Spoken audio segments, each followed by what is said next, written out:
अस्सलामु अलैकुम वरहमतुल्लाहि वबरकातुहू।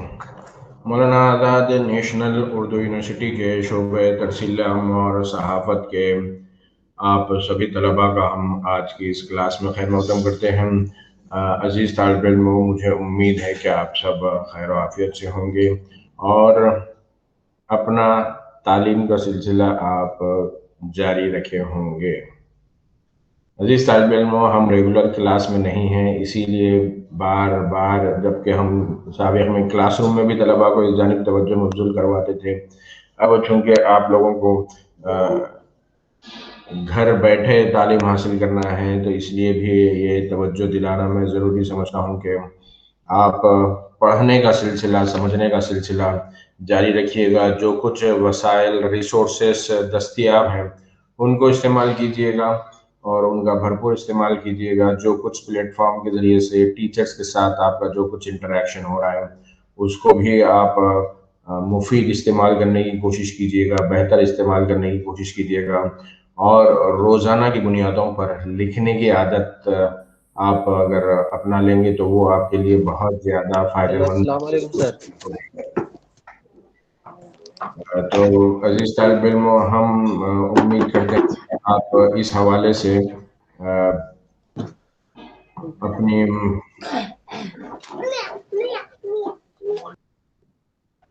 तवज्जो देंगे और कोशिश करेंगे कि आपका किसी तरह का कोई नुकसान ना हो कि रेगुलर क्लासरूम में जिस तरह से आप लोगों की शिरकत होती है और फिर इस तरह के क्लासरूम में, ऑनलाइन क्लासरूम में आप जिस तरीके से शरीक हो रहे हैं, उसमें किसी तरीके से आपके सीखने के अमल में कोई रुकावट ना हो।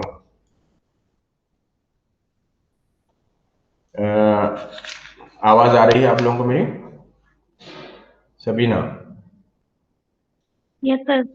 Yes sir. जी जी जी। आ रही है। आज की क्लास में हम जो आप लोगों का क्वेश्चन पेपर होता है सेमेस्टर एंड का, उसके हवाले से उसमें जो हिस्सा अव्वल है, पहला हिस्सा फर्स्ट सेक्शन, उस हवाले से हम बात करेंगे और आप लोगों को बतलाना चाहेंगे कि जो फर्स्ट सेक्शन होता है उसमें किस तरह के सवालात होते हैं।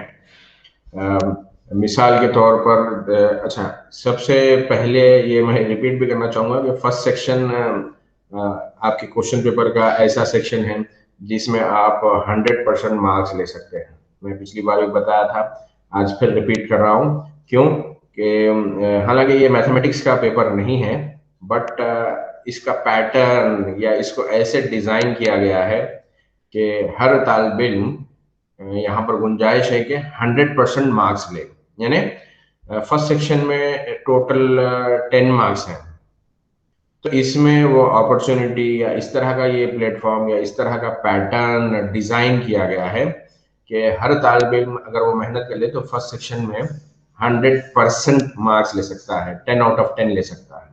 और ख़ास तौर पर वो तलबा जो पहली मरतबा उर्दू में इम्तिहान लिख रहे हैं, जिन्होंने उर्दू पढ़ी थी लेकिन उर्दू लिखने की उतनी प्रैक्टिस नहीं की थी, या वो तलबा जिन्हें कहीं ना कहीं जहन में किसी तरह का रिजर्वेशन है या तहफ़्फ़ुज़ात हैं, तो उनके लिए ये एक बहुत अच्छी अपॉर्चुनिटी है कि वो फर्स्ट सेक्शन में जो सवालात हैं उनके जवाब देते हुए 10 आउट ऑफ 10 स्कोर कर सकते हैं। अब मैं कुछ सवालात की मिसालें दूंगा ताकि आप लोगों को पता लग सके अस्सलाम वालेकुम सर। फर्स्ट सेक्शन में किस तरह के सवालात होते हैं। अजीज तालिब इल्मों, हम जब अपनी क्लास शुरू करें हैं तो हम आपको सलाम अर्ज कर देते हैं। अब आप लेट ज्वाइन करेंगे और हर तालिब इल्म जब भी ज्वाइन करे सलाम करे, अच्छी बात है सलाम करना, लेकिन ऐसा ना हो कि हमारी क्लास का खासा वक्त सलाम और जवाब में निकल जाए। मैं सलाम बिल्कुल, आज जुमे का दिन है, सलाम तो रोज करना चाहिए, सलाम के माने सलामती की दुआ के हैं, लेकिन जब टीचर क्लास स्टार्ट कर चुका है तो मेरे हिसाब से आपको जब एडमिशन दिया जा रहा है, ये जो ऑप्शन आता है ना कि जितने भी लोग आ रहे हैं उनको आप रिकॉर्डेड में जब ये लेसन देखेंगे तो उस वक्त आपको पता लगेगा कि एक छोटी सी बीप की आवाज होती है, जिसके बाद जैसे अभी एक कलीम का जो है नोटिफिकेशन आया है, वो क्लास में दाखिल होना चाहते हैं, तो यहाँ पर दो ऑप्शन बताते हैं, डिनाई एंट्री और एडमिट। तो उनको जब एडमिट करते हैं तो तभी आप देखते हैं कि जो नंबर ऑफ पार्टिसिपेंट्स हैं इस मीटिंग में उनकी तादाद बढ़ती या घटती है। तो एक मर्तबा तो सबको एडमिट की इजाजत जो होस्ट है उसको देना पड़ता है, तो वो भी एक तरह का डिस्टरबेंस होता है। ठीक है, ये ऑनलाइन मैं डिस्टरबेंस नहीं बोलूंगा, बल्कि ये टीचर की एक्सरसाइज है कि जैसे जैसे स्टूडेंट्स आ रहे हैं वो उनको क्लास में एडमिट करता जाए। हम शुरू में सलाम कर देते हैं, आखिर में भी सलाम कर देते हैं, तो मेरे हिसाब से वो वाली ठीक है, उस तरह का वो। देखिए, सलाम के मुखालिफत में कुछ नहीं बोल रहा हूँ मैं, और ना कोई मतलब हमारे दीन की और इस्लाम की जो तालीमात है उससे मैं कहीं भी इनकार नहीं कर सकता। मेरा भी यही ईमान है कि बहैसियत मुसलमान हमें सारी जो कुछ भी हमारे बड़े हमारे असातिज़ा ने जो कुछ हमें तालीमात दी हैं, और जो कुछ कुरान पाक में लिखा है, जो कुछ नबी करीम सल्लल्लाहु अलैहि वसल्लम ने उसवा और आपने जो कुछ अहादीस छोड़ी हैं, वो सब पर हम सबको अमल करना चाहिए। तो मैं आप लोगों को जो थोड़ा सा फिर से मुझे रिपीट करना पड़ेगा कि मैं क्या बात कर रहा था। अजीज तालिब इल्मों, मैं आज की क्लास में आप लोगों से एग्ज़ाम के हवाले से ही बात कर रहा था कि एक तो इंटरनल एग्ज़ाम के हवाले से हमने आपको कल सवालात दिए हैं, और मुझे उम्मीद है कि आप सब उस हवाले से लिखना स्टार्ट कर दिए होंगे, उस असाइनमेंट पर काम करना शुरू कर दिए होंगे। उन असाइनमेंट को लिखने से आप क्या कर रहे हैं, आप जो फाइनल प्रिपरेशन है आपका सेमेस्टर एंड का, उसके लिए आप तैयारी कर रहे हैं। लेकिन सेमेस्टर एंड में सिर्फ इस तरह के डिस्क्रिप्टिव टाइप क्वेश्चंस नहीं होते, बल्कि टोटल 3 सेक्शन होते हैं, आप लोग अब तक जान चुके होंगे। आपका जो सेमेस्टर एंड एग्जाम है उसमें टोटल 3 सेक्शन है। तो हम आज की क्लास में जो चीज डिस्कस कर रहे हैं वो सेक्शन नंबर 1, उर्दू में इसको बोलेंगे हिस्सा अव्वल। हिस्सा पार्ट अव्वल, पहला। उर्दू के भी हमें अल्फाज सीखने चाहिए, हम उर्दू यूनिवर्सिटी से पढ़ रहे हैं, उसमें कोई बहुत ज़्यादा मुश्किल और दिक्कत की बात नहीं है। हिस्सा अव्वल पार्ट 1 ये ऐसा सेक्शन है क्वेश्चन पेपर का जहां पर कोई भी तालिब इल्म 100% मार्क्स ला सकता है, और फर्स्ट सेक्शन के जो टोटल मार्क्स हैं वो 10 है, 10 निशानात हैं। मार्क्स अंग्रेजी में बोलेंगे, उर्दू में उसको निशानात बोलेंगे। लेकिन आप मार्क्स भी बोल रहे हैं तो वो इतना ज्यादा उर्दू में भी इस्तेमाल होता है कि उसमें कोई आपको फर्क या समझिए नुकसान होने वाला नहीं है।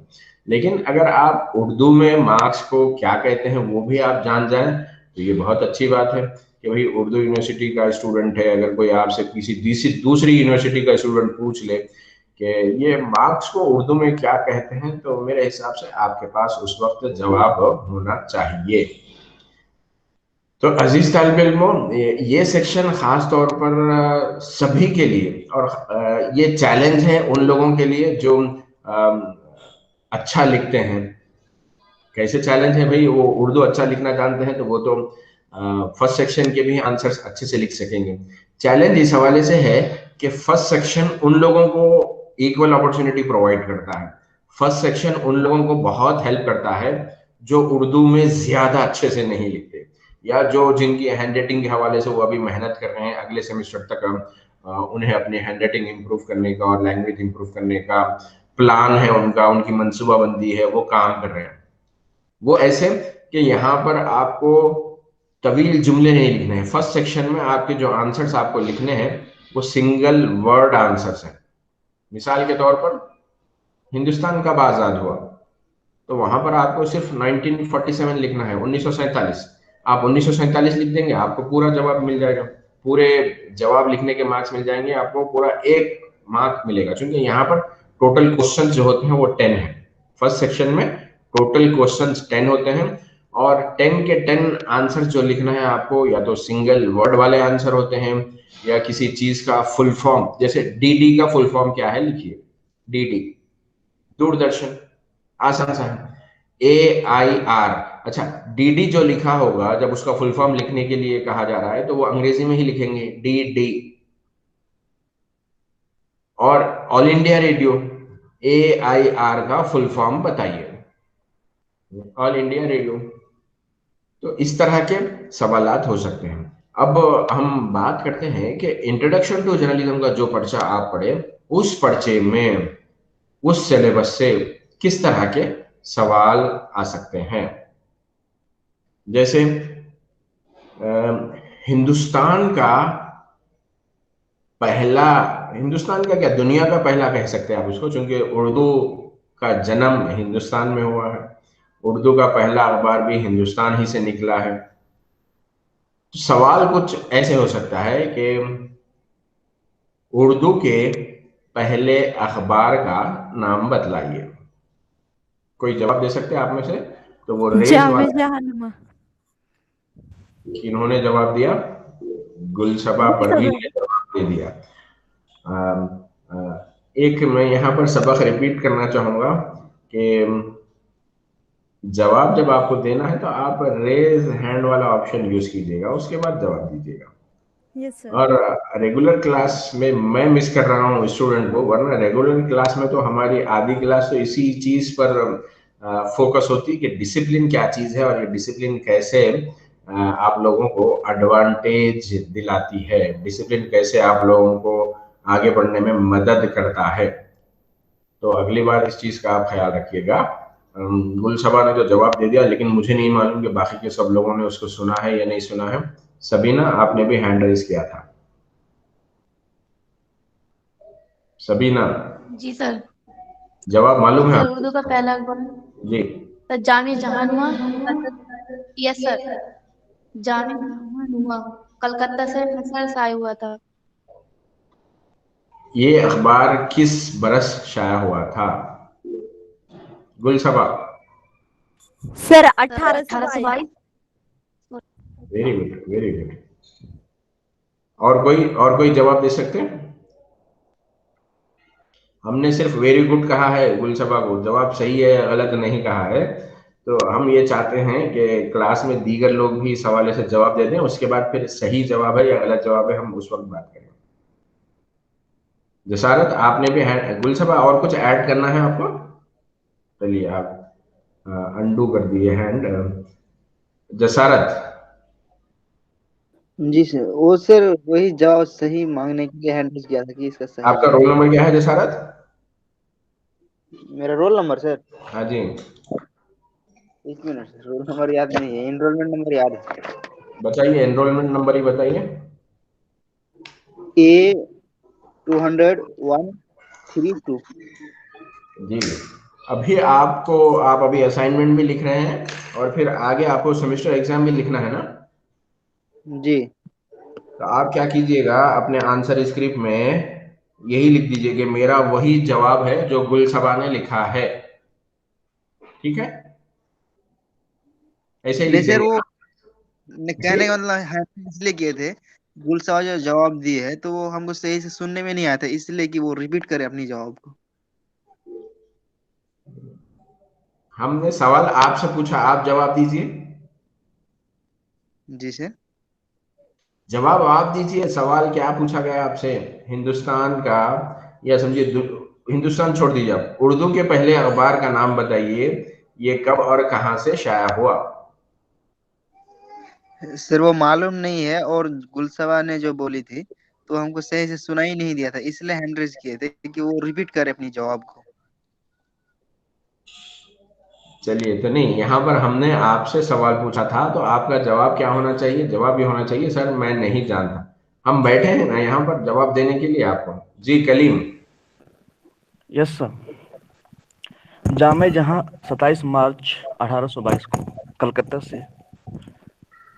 कलीम ने जवाब दिया 27 मार्च 1822 ईस्वी कोलकाता शहर से शाया हुआ है। गुड, आपने जवाब दिया। अभी हम दूसरों के भी जवाब सुनेंगे, उसके बाद फिर बताएंगे कि ये जवाब सही है या गलत है। और कोई? नियाज, मोहम्मद नियाज।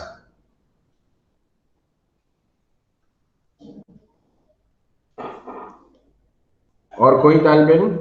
और कोई स्टूडेंट जो इस सवाल का जवाब देना चाहे कि उर्दू का पहला अखबार कब और कहाँ से शाया हुआ? आप बता चुके हैं ना गुलसबा? शमा, शमा परवीन। जी सर, अस्सलाम वालेकुम सर। जी जवाब दीजिए। हिंदुस्तान का, फिर मैं गलत बोल रहा हूँ, उर्दू का पहला अखबार कब और कहाँ से शाया हुआ? या उर्दू के पहले अखबार का नाम बता दीजिएगा।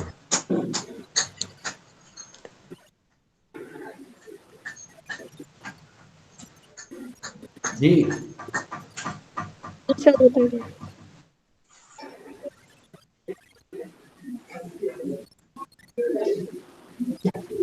जमाई जहां नामा है सर, उर्दू का पहला अखबार का नाम। बताइए, फिर से बताइए। जामे जहां नमा। ये जामे जहानुमा उर्दू के पहले अखबार का नाम। गुड। जी रहमान, आप जवाब दीजिए। जी सर, जामे जहां नाम बरसगेर पाक व हिंद का उर्दू का पहला अखबार जो 27 मार्च 1822 ईस्वी को कलकत्ते से है।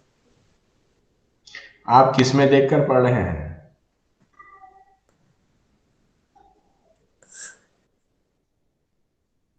अजीजुर रहमान, जी सर, कहाँ पर देखकर पढ़ा आपने जवाब?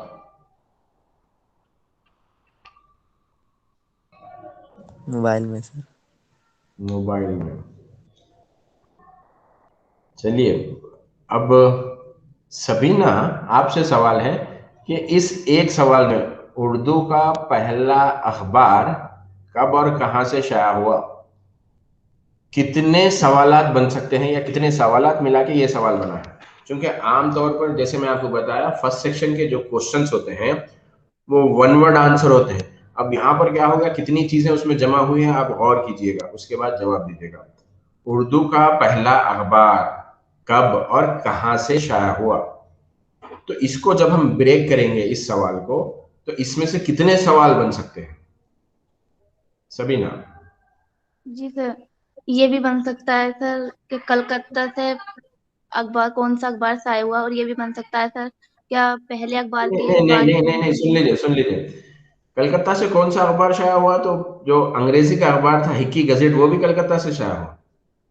उर्दू का पहला अखबार कहाँ से शाया हुआ? एक सवाल हो सकता है। उर्दू का पहला अखबार कहाँ से शाया हुआ? एक सवाल। अब बताइए सवाल नंबर 2। सवाल नंबर 2, उर्दू के पहले अखबार के बानी कौन थे? सर सॉरी, उर्दू बताइए। का उर्दू का पहला अखबार कब शाया हुआ? ठीक है, सवाल नंबर 2 हो गया। उस उर्दू का पहला अखबार कब शाया हुआ? सवाल नंबर 3। उर्दू का पहला अखबार कब बताइए। शाया हुआ? नहीं नहीं, उर्दू के वो पहले बता अखबार चुके के, हैं। हाँ, देखिए मैं सवाल रिपीट सर करता ये हूँ। भी हो सकता है सर जामे जहानुमा कब कब शाया हुआ। वो आ चुका है। देखिए, एक सवाल ये लिख बताया आप पहले कि उर्दू का पहला अखबार कब शाया हुआ, उर्दू का अखबार कहाँ से शाया हुआ। अब क्या सवाल आना चाहिए, तीसरा सवाल? कोई दूसरा तालिब इल्म बता सकता है? किसने शुरू किया? गुलसबा,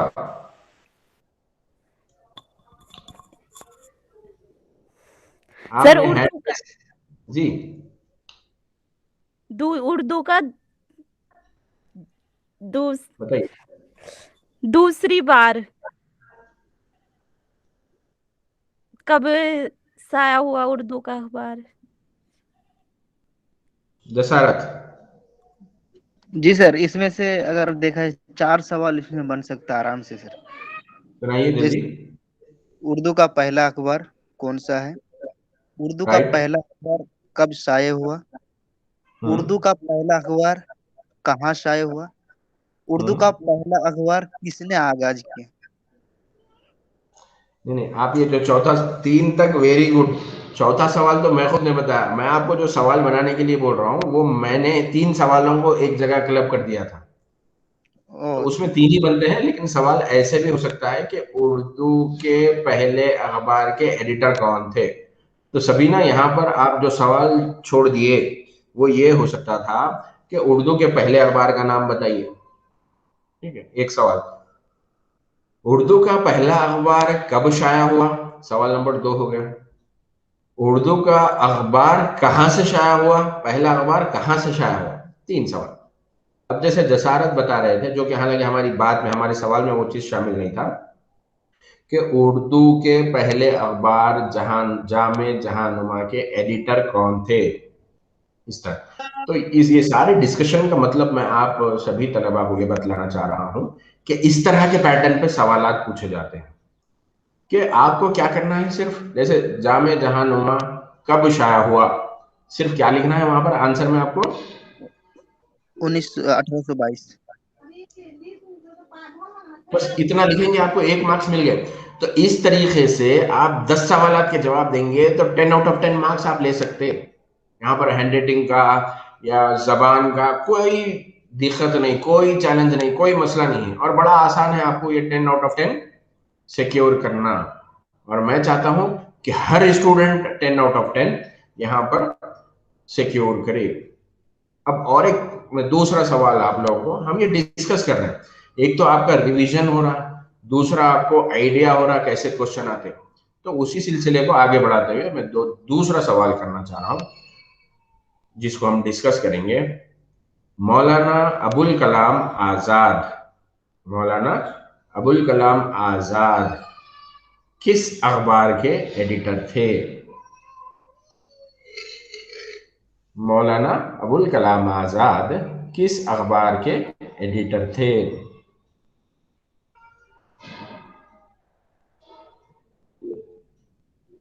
सबीना। सर गुब्बारे खातिर। गुब्बारे खातिर मौलाना अबुल कलाम आजाद की किताब का नाम है, उनके जो लेटर्स हैं, खुतूत, उसका मजमूआ है। मेरा सवाल था मौलाना अबुल कलाम आजाद किस अखबार के एडिटर थे? तो इसका माना क्या हुआ कि वो किसी अखबार के एडिटर भी थे। वो जवाब आपको यहाँ पर देना था। आपका जवाब गलत। जसारत। अल हिलाल सर। वेरी गुड, अल हिलाल। अब जसारत और सबीना के अलावा क्लास के दूसरे स्टूडेंट जवाब देंगे। क्या मौलाना अबुल कलाम आजाद ने सिर्फ एक ही अखबार निकाला था? सबीना और जसारत के अलावा दूसरे स्टूडेंट्स जवाब दें। क्या मौलाना अबुल कलाम आजाद ने सिर्फ अल हिलाल नाम का ही अखबार निकाला था या उन्होंने और भी अखबार निकाले थे? सबीना ने गुब्बारे खातिर कहा। गुब्बारे खातिर उनकी किताब का नाम है। उस किताब में क्या है? उस किताब में उनके जो लेटर्स है, उन्होंने जो लेटर्स लिखे थे दूसरों को, वो लेटर्स उसमें जमा किए गए हैं। मेरा सवाल है, मौलाना अबुल कलाम आजाद के एक अखबार का नाम अल हिलाल है, तो क्या मौलाना आजाद ने एक ही अखबार निकाला था या दूसरे अखबार भी निकाले थे? तो दूसरे अखबार का नाम क्या है? मौलाना अबुल कलाम आजाद के दूसरे अखबार का नाम क्या है?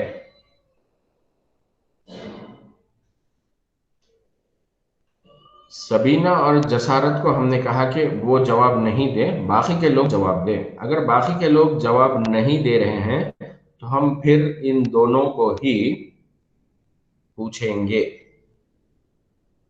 क्योंकि कोई किसी दूसरे तालिब इल्म की तरफ से जवाब नहीं आ रहा है।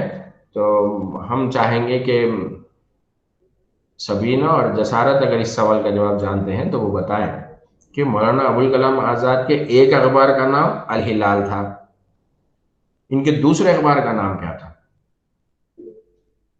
Sabina. Sir Al Balagh. Very good. ये वेरी गुड आप भी सुन सकते हैं, आप भी वेरी गुड स्टूडेंट बन सकते हैं। और मैं आपको बताया कि हम क्लास में हर रोज क्लास में किसी ना किसी स्टूडेंट को intelligent student of the class का टाइटल देते हैं, और आज हम ये टाइटल सबीना को देते हैं। इस सबीना ने हमारे पूछे गए सवाल का सही जवाब दिया। और आप जानते हैं कि आप भी ये title intelligent student of the class जीत सकते हैं। ये टाइटल आप भी जीत सकते हैं। आप हमारी क्लास अटेंड कीजिएगा, हमारे पूछे गए सवालात के जवाब दीजिएगा। अब यहाँ पर हमने जैसे पहले सवाल से हमने 3 चीजें सीखी थी कि उर्दू के पहले अखबार का नाम क्या है, उर्दू का पहला अखबार कहाँ से शाया हुआ, और उर्दू का पहला अखबार किस बरस शाया हुआ। 3। अब हम जो दूसरा सवाल डिस्कस कर रहे हैं, इसमें भी हमने कितनी चीजें सीखी, कोई बता सकता है? जसारत और सबीना को छोड़कर दूसरे जवाब दें। जो दूसरा सवाल मौलाना अबुल कलाम आजाद के हवाले से हमने डिस्कस किया है, उस सवाल से या वो मालूमात से जो कुछ इंफॉर्मेशन हमने सीखी, हमने जानी, उससे कितने सवाल बन सकते हैं 1 मार्क्स वाले? अमान खान, नियाज बताइए आप, आपके बाद फिर हम अमान से पूछेंगे। सर पहले सवाल नियाज। तो ये है कि सर हेलो, पहले जी सवाल जी। ये है कि मौलाना अबुल कलाम आज़ाद के किस अखबार में नाम है? मौलाना अबुल कलाम आजाद एक शख्सियत का नाम है। मौलाना अबुल कलाम आजाद के किस अखबार का नाम बताइए। ये अखबार का नाम क्या? पहले सवाल। और इसका हम्म यानी कि इसका नाम यही नाम अल हिलाल और उसके बाद अल बेला। हम्म। तो अब उसी सवाल को थोड़ा सा आप करेक्शन करके फिर से बताइएगा। अभी आपने जो जवाब दिया है उसको आपने थोड़ा ब्रेक कर दिया, तोड़ दिया, उसको एक ही जवाब दीजिएगा आप। आइडिया तो आ गया ना आपको किस तरह का सवाल आ सकता है? जी हाँ, रिपीट जी कीजिए सर। आप अपने आंसर को रिपीट कीजिएगा। मौलाना अबुल कलाम आज़ाद जी के कौन से अखबार जी, मौलाना अबुल कलाम आजाद ने कौन से कौन अखबार से जारी किए थे? कौन से अखबार जारी किए? और वो 2 अखबार जाहिर किए हैं, अल हिलाल अल बेला। हम्म, चलिए, ये तो किसने जवाब दिया? अभी नियाज ने जवाब दिया।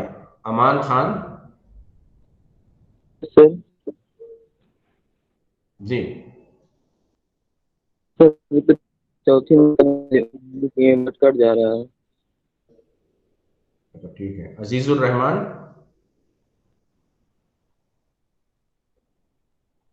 अमान खान, कहाँ से आप कहाँ पर हैं इस वक्त? छत पे कहाँ हूँ। पर? चंदौली। आपकी आवाज सुनाई नहीं दे रही। सर चंदौली। चंदौली? तो नेटवर्क वहां पर साफ नहीं है? नहीं सर, बहुत थोड़ा अंदर पड़ जाता है इसलिए बार बार कट जा रहा है। चौथी मरतबा में ये है। तो क्या आप वहां से मूव नहीं हो सकते अपने घर के किसी ऐसे एरिया में जहां नेटवर्क सही आता है? तो कोशिश कीजिए ताकि आपको सही से सुनाई दे। आप क्लास में बैठे हैं, हाँ, तो मेरे हिसाब से आपको फायदा भी होना चाहिए। जी कलीम, आप जवाब दीजिए। यस सर, मौलाना अबुल कलाम आज़ाद ने अखबार कब जारी किया? ठीक है, ये भी सवाल हो सकता है। मौलाना सर, सवाल रिपीट कीजिएगा। अजीजुर रहमान, अजीजुर रहमान, आप हमारी बात सुन नहीं रहे हैं तवज्जो से? सर यहाँ पे मतलब वो कुछ काम कर रहे हैं लोग, तो वही अपना गाना वगैरह बजा रहे हैं लोग, इसलिए नहीं सुन रहे हैं। दावत हो रही है, बारात जा रही है? नो सर, वो घर का काम कर रहे हैं लोग बगल हाँ में, हाँ। तो वो गाना वगैरह बजा रहे हैं लोग, इसीलिए थोड़ा डिस्टर्ब कर रहे हाँ, तो बोलिए जरा, थोड़ा सा साउंड बढ़ाने के लिए बोलिए, हम भी सुनेंगे गाना उनका। कौन सा वाला गाना चल रहा है? हैं। आशिक बनाया। हाँ, हेलो। आप ठीक है, चलिए, हम अब किससे हमें बात करना है? सबीना से बात होगी। शमा, शमा परवीन। जी सर। मौलाना अबुल कलाम आजाद के हवाले से उनके 2 अखबारात के नाम हमने जाने या आप ही लोगों ने बताए हैं, तो उस पर कैसे सवाल बन सकता है? 1 मार्क्स का सवाल कैसे आ सकता है? सवाल बताइए।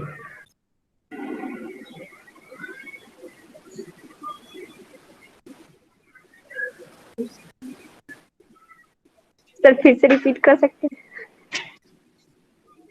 मौलाना अबुल कलाम आजाद के दो अखबारात थे, अल हिलाल और अल बला। मौलाना अबुल कलाम आजाद ने दो अखबारात जारी किए थे, अल हिलाल और अल बला। तो इस सवाल में, इस इंफॉर्मेशन में दो सवालात क्लब हो गए। इसको अलग अलग करके कैसे हम सवाल बना सकते हैं?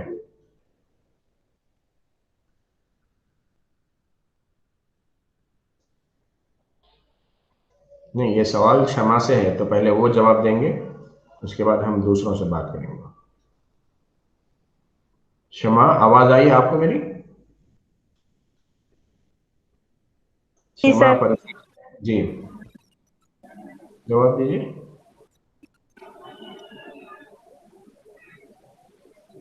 सर अलग अलग न्यूज़पेपर है तो अलग अलग ना लिखा जाएगा? हाँ,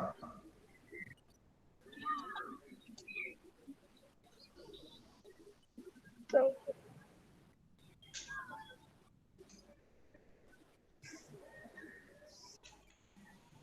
चलिए, और कोई हैंड रेस कर रहे थे वो बताएं।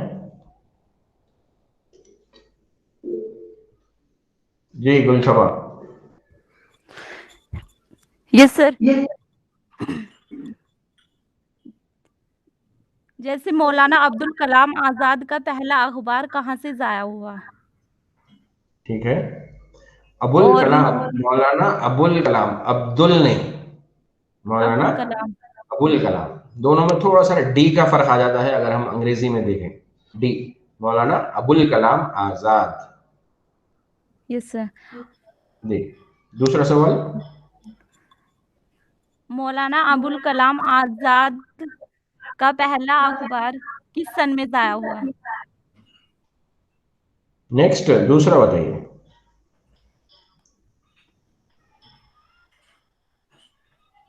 ये सर पहला तो ये था कि कहाँ से हुआ, दूसरा ठीक किस है, सन में हुआ। सही हुआ। आप जवाब दे सकते हैं उन दोनों सवालों का?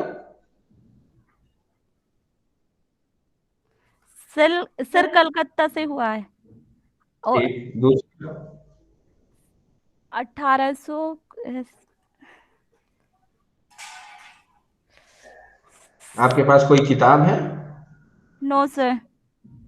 सर मैंने ये कल आपने क्वेश्चन दिया था ना, तो जी, ये देखा था मैंने, तो इसमें थे सब चीजें, मैंने नोट किया था। देखिए, देख के बताइए, कोई मसला नहीं। आपने अगर नोट किया है तो वो देख कर बताइए, कोई उसमें। सर मैंने ये किया था, उर्दू का पहला अखबार, जी, इसके बारे में लिखा था, लेकिन ये अबुल कलाम आजाद के बारे में नहीं लिखा। आप कंफ्यूज हो रहे हैं। चलिए, और कोई बता सकते हैं?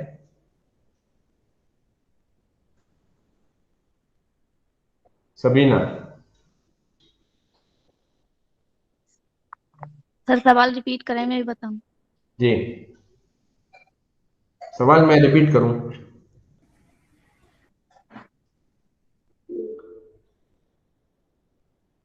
सबीना, आपकी आवाज नहीं आ रही है। सर अल हिलाल 1912 ईस्वी में शाया हुआ था। जी,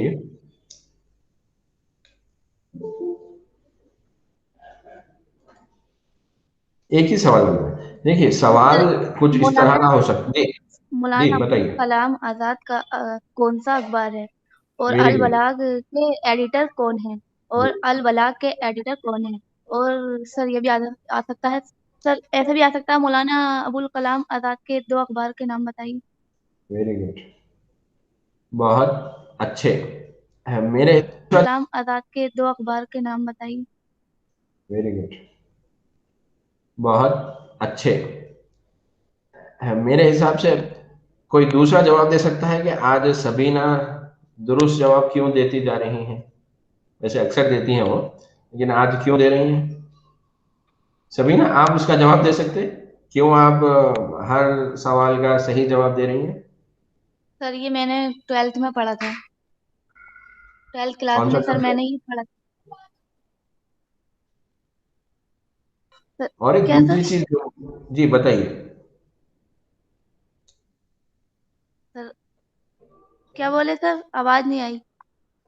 मैंने कहा कि ठीक है, आप कुछ बताना चाह रहे तो बताइए, वरना मैं बात करता हूँ। नो सर, आप बताएं।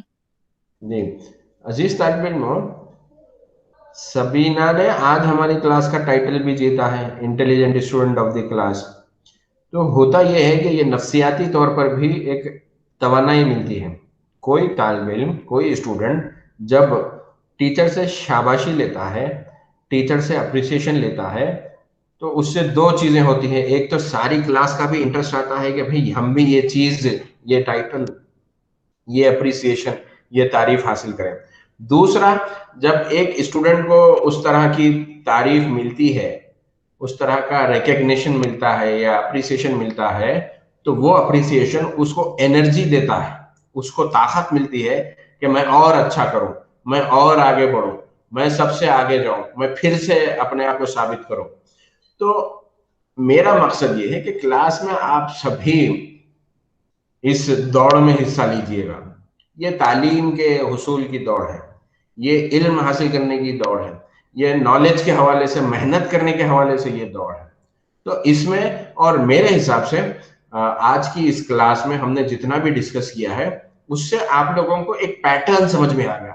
कल जब आप इम्तिहान लें, कल से मुराद जब भी डेट आएगी, कल नहीं, जब भी डेट आएगी, आप जब इम्तिहान में लिखेंगे ना, आप कंफर्टेबल रहेंगे। अजीज तालिब इल्म, मैं इतना आप लोगों को यकीन दिलाता हूँ, क्योंकि आपने क्वेश्चन पेपर के फर्स्ट सेक्शन को भी डिस्कस किया, क्वेश्चन पेपर के जो सेकंड सेक्शन, थर्ड सेक्शन है, उसको भी आप डिस्कस कर रहे हैं। जब हम असाइनमेंट कर रहे हैं तो उसमें हम क्या कर रहे हैं, पैटर्न हमें आ जा रहा है। तो आपके दिलों से अब क्या होगा, इम्तिहान का जो डर है वो जाता रहेगा। अब आप लोगों के पास एक तरह का एक्साइटमेंट होगा कि ये इम्तिहान तो हम अच्छे से लिख सकते हैं। और मैं ये चाहता हूं ये स्पिरिट हर तालिब इल्म के पास आ जाए। आपकी क्लास में जो मेरे गूगल क्लासरूम में जितने लोगों ने रजिस्ट्रेशन करवाया है या अपने आप को इंक्लूड करवाया है, उनकी तादाद 27 है। लेकिन एक बात मैं आप लोगों को बतलाना चाहूंगा कि जिन लोगों ने हमारी लाइव क्लास अटेंड की, हमारे पूछे गए सवालात का जवाब दिया, हमने जो असाइनमेंट दिया उसको टाइम पर किया, इनके परफॉर्मेंस में और जो लोग गैर हाजिर हैं उनके परफॉर्मेंस में फर्क होगा। जो लोग क्लास में मौजूद है या जिन्होंने किसी वजह से क्लास अटेंड नहीं की लेकिन बाद में उन्होंने पूरी रिकॉर्डिंग देखी, ऐसा नहीं कि लेसन शुरू करे, रोल नंबर वहां पर कमेंट बॉक्स में लिखा और चले गए, ऐसा नहीं, जिन्होंने पूरी रिकॉर्डिंग देखी वो भी अच्छा परफॉर्म करेंगे। तो मुझे इस बात की खुशी है कि आप लोग उस स्पिरिट से, सीखने की स्पिरिट से, और फिर हेल्थी कंपटीशन के भाई हम जवाब दें, इस तरह की आप दौड़ में हिस्सा ले रहे हैं। तो मुझे ये उम्मीद है कि सेमेस्टर का जो इम्तिहान होगा वो आप लोगों के लिए कोई मसला नहीं होगा। और मुझे ये भी उम्मीद है कि इम्तिहान से पहले वाली रात आप सुकून से सोएंगे, परेशानी आप लोगों के पास नहीं होगी। अपना ये जो पहला असाइनमेंट हमने आपको कल दिया था उसको अच्छे से कीजिएगा। कल आपको वो जमा करना है, तो आप व्हाट्सएप पर उसको भेज दीजिएगा, फिर मैं वहां से उसको सेव कर लूंगा गूगल ड्राइव में, और फिर उन सबको हम अगली क्लास में, पीर की अगर क्लास में हो सकता है तो हम उसको डिस्कस करेंगे। और एक चीज मैं आप लोगों के साथ ये शेयर करना चाह रहा हूँ कि ट्यूसडे, मंगल के दिन, यानी जो तारीख कैलेंडर के हिसाब से 16 तारीख आ रही है, उस दिन मैं चाहता हूँ कि एक गेस्ट लेक्चर को बुलाऊं। जैसे आमतौर पर जब फिजिकल, मतलब यूनिवर्सिटी में फेस टू फेस जब क्लासेस होती थी, तो उस क्लासेस के दौरान हम क्या करते थे कि इंडस्ट्री के, मीडिया के बड़े लोगों को बुलाकर इंटरेक्शन करवाते थे, उनसे तलबा को सवाल पूछना, उनको सुनना, उस तरह का प्लेटफॉर्म प्रोवाइड करते थे। तो मेरे हिसाब से ऑनलाइन क्लासेस में भी इस तरह का इंटरेक्शन होना चाहिए। जिनके, मतलब वो लोग जो बाहर हैं, यूनिवर्सिटी में नहीं है, आपने यूनिवर्सिटी के टीचर्स को सुना, लेकिन ऐसे लोग जो जिंदगी के मुख्तलिफ शोबों में, डिफरेंट फील्ड्स में अच्छे पोस्ट पर हैं, अच्छे ओहदों पर है, या जिनसे सीखा जा सकता है, उन लोगों को भी आप लोगों के साथ इंटरेक्ट करने का मौका मिलना चाहिए, ताकि आप उनको भी सुनकर उनसे सीख सकें। तो मैं कोशिश कर रहा हूँ कि ट्यूसडे के दिन इस तरह का एक लेक्चर हो, तो आप हमारी पीर वाली क्लास में भी शरीक रहिएगा। फिर ट्यूसडे का जो लेक्चर होगा उसमें भी आप कोशिश कीजिएगा कि आप टाइम की पाबंदी के साथ शरीक हों। अपनी इस क्लास को मैं यहीं पर ख़त्म करता हूँ, इस उम्मीद के साथ कि आप ये जो सीखने की, इल्म हासिल करने की जो स्पिरिट है, उसको आप अपने अंदर शमा की तरह शमा मतलब वो वाला, हमारी क्लास में भी एक शमा है, मैं उस शमा की बात कर रहा हूँ जो रोशनी देती है, शमा की तरह जलाए रखेंगे। इल्म की ये जो रोशनी है, ये जो शमा है, ये रोशनी देने का काम करती है, और वो इल्म ही क्या जो हमारी ज़िंदगी में तब्दीली न लाए। हम अल्लाह से नफ़े वाले इल्म की दुआ करते हुए आज की इस क्लास को यहीं पर ख़त्म करते हैं। अस्सलाम वालेकुम वरहमतुल्लाहि वबरकातुहू। वालेकुम कौन सुना रहा भाई, फिर से गाना सुना दे रहे हैं हमारे को।